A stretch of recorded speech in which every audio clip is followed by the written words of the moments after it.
नमस्कार। घुटना का सबसे ज़्यादा इंजरीज होते हैं और घुटना के अंदर जो लिगामेंट्स होते हैं उसमें से बहुत लोगों को दिक्कत होता है इंजरीज के वजह से। मैं डॉक्टर अरुण कन्नन हूँ, orthopaedic surgeon from Apollo hospital Chennai. Hip and knee surgery में स्पेशलाइज करता हूँ और इस वीडियो में ACL टैर या ACL लिगामेंट का टैर के वजह से क्या सिम्टम्स बनते हैं, उसको कैसे आइडेंटिफाई करेंगे, उसके बारे में देखेंगे। घुटना में 6 मेन लिगामेंट्स होते हैं। जो साइड में 2 लिगामेंट है इसको कोलैटरल लिगामेंट कहते हैं। जो बीच में 2 लिगामेंट है उसको क्रूशिएट लिगामेंट कहते हैं। और जो ऐसा आगे में है दोनों तरफ में, वो कुशन जैसा हड्डी के बीच में आता है, उसको मेनिस्कस कहते हैं। जो लिगामेंट का काम है दोनों हड्डी को बांध के रखने का और एक से दूसरा को स्लिप ना होने का काम करते हैं, तो स्टेबिलिटी जॉइंट को मिलती है। लिगामेंट एक हड्डी से दूसरा हड्डी को कनेक्ट करता है, वही लिगामेंट का मेन काम है। और इसमें से जो आगे का है जो लिगामेंट है, इसी को ACL या एंटीरियर क्रूशिएट लिगामेंट कहते हैं, वो सबसे ज़्यादा इंजरी के वजह से डैमेज होता है। तो मोस्टली स्पोर्ट्स के वजह से ये ACL लिगामेंट में बहुत लोगों को दिक्कत होता है, टैर हो जाता है। फुटबॉल एक जो कॉमन स्पोर्ट है जिसमें कांटेक्ट होता है, दूसरा प्लेयर के साथ गिरते हैं, तो उसके वजह से ये ACL लिगामेंट टूटता है। स्पेशली हमारा देश में देखेंगे तो जहाँ फुटबॉल ज़्यादा है, जैसे वेस्ट बंगाल है, असम है, नॉर्थ ईस्टर्न स्टेट्स है और केरल है, ये सब स्टेट्स में ये ACL लिगामेंट ज़्यादा दिखता है। पर बाकी स्टेट्स में भी हमारा देश में जो ACL टूटता है वो मेनली मोटर बाइक एक्सीडेंट्स के कारण से। जब मोटर बाइक में जाके गिरते हैं तब घुटना के ऊपर लोड लगा के बैलेंस करते हैं। जैसे फुटबॉल में डैमेज होता है वैसे ही इसमें भी इंजरी मैकेनिज्म होता है, जिसके वजह से ACL बहुत लोगों को मोटर बाइक एक्सीडेंट के वजह से टूटता है। इनफैक्ट ओवरऑल इंडिया में देखेंगे तो स्पोर्ट्स से ज़्यादा मोटर बाइक एक्सीडेंट्स के वजह से ACL का लिगामेंट डैमेज होता है। तो इसलिए ऐसा मैकेनिज्म ऑफ इंजरी है जो स्पोर्ट्स है या 2 व्हीलर एक्सीडेंट्स है, उसके बाद घुटना में चोट हुआ है तो यूजुअली ACL का सस्पेक्ट करते हैं। बहुत लोग जब गिरते हैं ये भी बोलते हैं जब गिरा था एक आवाज़ आया था जैसे कुछ टूटा था। आवाज़ भी बहुत लोगों को निकलता है और उसके बाद घुटना में स्वेलिंग हो जाता है। पर बहुत लोगों को ऐसा है कि मतलब ऐसा नहीं कि मतलब खड़े नहीं हो पाते हैं, चल नहीं हो पाते हैं, ऐसा प्लेयर्स भी है। और जो मोटर व्हीकल एक्सीडेंट्स के बाद भी खड़े हो सकते हैं, थोड़ा सा चल पाएंगे, थोड़ा दर्द के साथ चल के ही क्लिनिक या हॉस्पिटल आते हैं। ऐसा नहीं कि व्हील चेयर या स्ट्रेचर पे आते हैं जो खड़े नहीं हो सकते हैं। तो इसी स्टेट में जब हॉस्पिटल में आते हैं उनको पेन होता है और यूजुअली जब पहले देखते हैं पेन मेडिसिन, आइस कंप्रेशन और क्रब बैंडेजेस, ऐसा करके धीरे धीरे पेन कम हो जाता है। पर जो इनको रह जाता है वो इंस्टेबिलिटी है।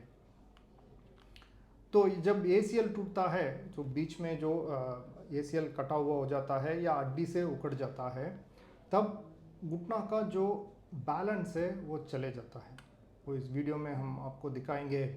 जब ACL PCL दोनों है, घुटना नेचुरल मूवमेंट होता है, एक ही आर्क पे होता है, जो आगे पीछे का कोई इंस्टेबिलिटी नहीं होता है, एक ही लाइन में हमेशा जैसे बैलेंस्ड चलता है। जब ACL टूट गया तो आगे पीछे का मूवमेंट ज़्यादा हो जाता है। आप देख रहे हैं तो घुटना का जो हड्डी है वो आगे पीछे ज़्यादा हिलने लग जाता है।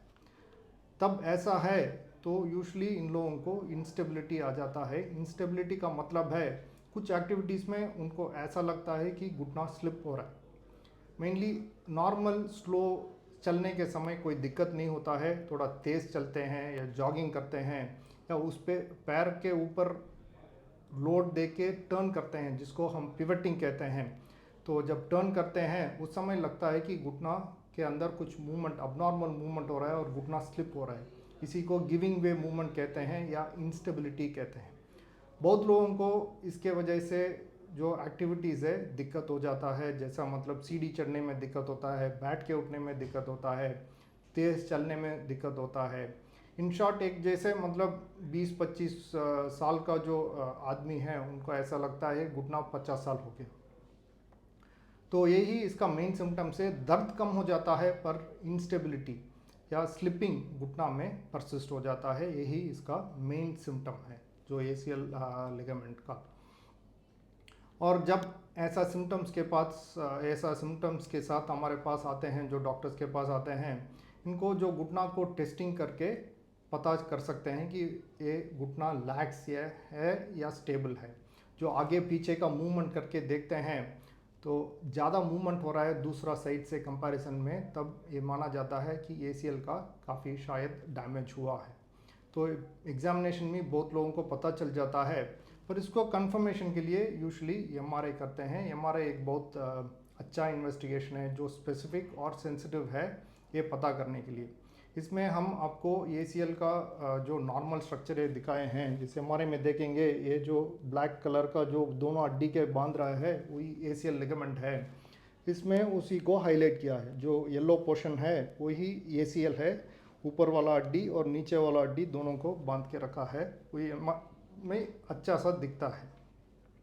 और जब टूटता है ऐसा पिक्चर मिलता है कि वो ऊपर से टूट गया और थोड़ा नीचे गिरा हुआ है, ऐसा ही पिक्चर मिलता है। ये दोनों को आप कंपैरिजन कर सकते हैं। नॉर्मल ACL है जो दोनों हड्डी को मिलता है, और ये टूटा हुआ ACL है जो बीच में है और उसका डायरेक्शन चेंज हो गया। जब ऊपर से टूटता है वो हॉरिजॉन्टल हो जाता है। इसी के लेके हम कह सकते हैं कि ACL टूटा हुआ है। तो इन शॉर्ट ACL इंजरी घुटना में से जो लिगामेंट इंजरीज है वो सबसे कॉमन है। बहुत लोगों को 2 व्हीलर एक्सीडेंट या स्पोर्ट्स के वजह से होता है। जब होता है बहुत लोगों को आवाज़ आता है और घुटना में स्वेलिंग आ जाता है पेन के साथ। टाइम के साथ स्वेलिंग और पेन कम हो जाता है, पर घुटना में जो इंस्टेबिलिटी आ जाता है, मतलब कुछ एक्टिविटीज़ में घुटना स्लिप होने लग जाता है। तब ऐसा है तो एग्जामिनेशन करके इसको पता कर सकते हैं, और कंफर्म करने के लिए MRI एक सबसे अच्छा जांच होता है।